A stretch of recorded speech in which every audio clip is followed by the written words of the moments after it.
Well,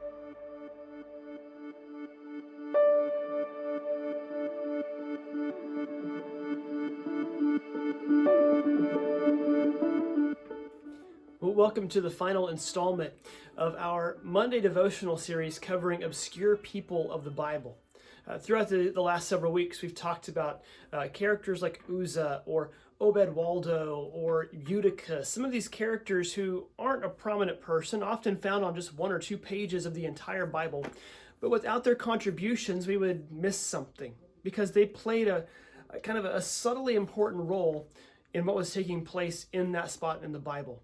Today we're going to jump into the New Testament to look at our final obscure character.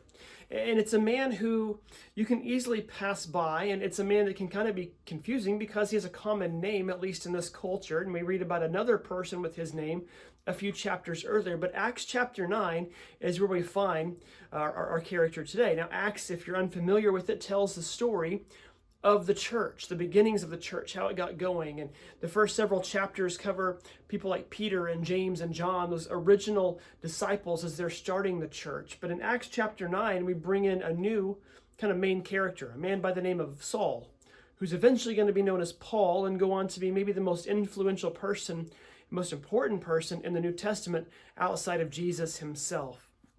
But what happens to Saul, who is a Pharisee, who is persecuting and killing Christians and trying to stop this new move of Christianity in its tracks, while he's on his way to Damascus to persecute and kill more Christians? While he's there, Jesus appears to him. And it says that Saul cries out to him, and the Lord responds to him, "Why are you persecuting me?" And when Saul asks who he is, he says, "I'm Jesus, the one you're persecuting. Now get up and go to the city, and you'll be told what you must do." And Saul loses his sight, and for 3 days he can't see, and for 3 days he doesn't eat or drink, and eventually he goes into the city of Damascus where a man named Ananias is waiting for him.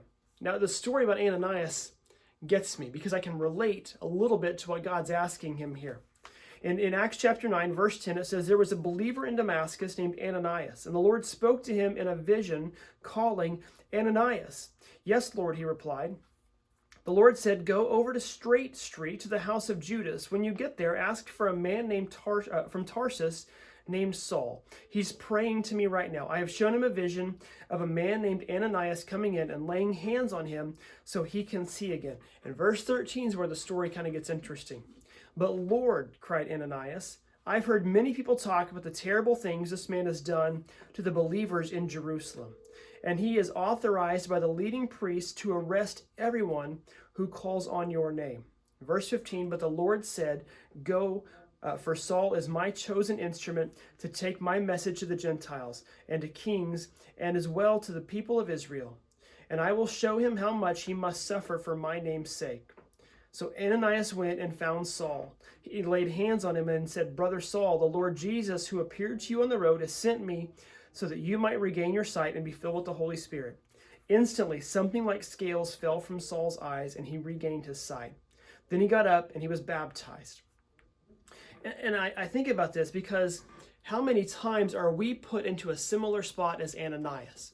Now, maybe not like our life might be in danger if we respond to God, but God calls us to something that seems on the surface like a bad idea. Like, God, that's a scary idea. Like, there's no way I can possibly do that. I mean, I'll raise my hand. I've been there.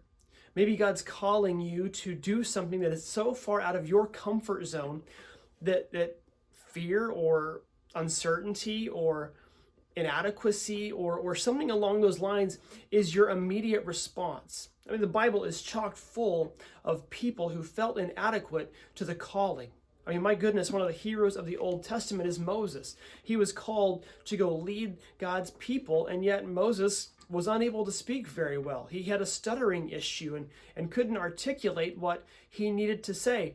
And that was his excuse, but God said, "You're going to go do it anyway."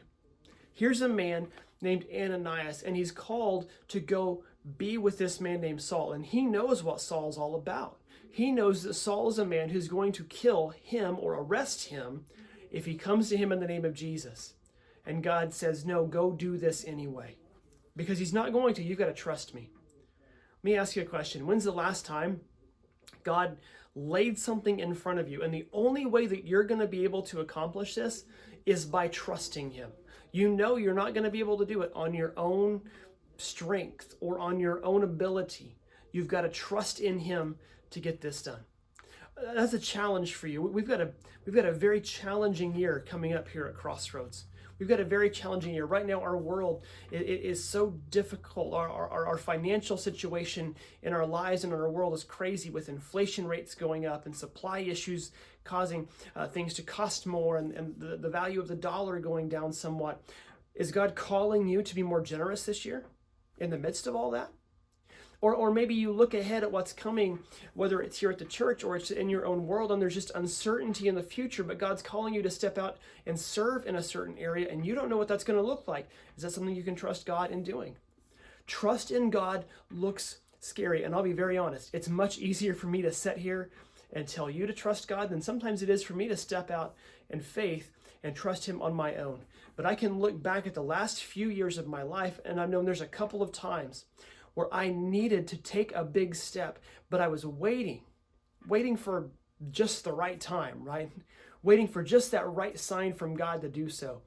And I looked back at it, and the right sign was in front of me all along. I just wasn't looking for that. I was looking for something else. So here's a challenge for you this week. Stop and listen to God. Rather than telling God the conditions that need to be met, listen to him. Listen to him, because what he's asking you to do may be difficult. It may be scary. You may feel like it's not a good idea, but listen to him. Bounce it off some people who are mature in the faith and who are wise in the faith, and see if God will speak through them to you to give you some confirmation on that. But trust in the Lord. Even when it's dark, even when it's scary, trust in him, and he'll lead you in the right way.